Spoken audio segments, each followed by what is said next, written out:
Good morning internet, and welcome back to the channel. This is a very quick video of how I tackled a couple of cheetah portraits. It's actually two portraits of the same animal. It's a cheetah called Tomba, who's passed away now, but I spent a lot of time with her in South Africa, so I thought I'd do a little tribute painting. It's done on Daler Murano pastel paper, 160 grams, and I used Rembrandt soft pastels on this one.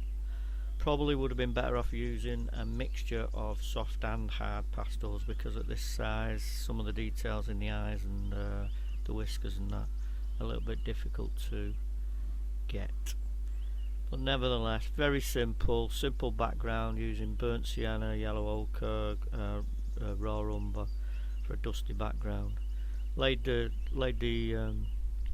guideline sketches down, blocked in some of the colours with the pastels, rubbed them in and blended them nicely, and then put some detail in with the pastels very loosely, and just added a few highlights here and there, and it turned out not a bad little day's work really.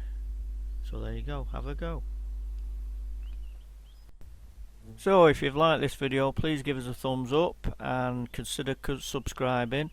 It doesn't cost you anything, and that way you won't miss any of my video releases, and it helps to build the channel. So thanks for watching, bye for now, and enjoy your art.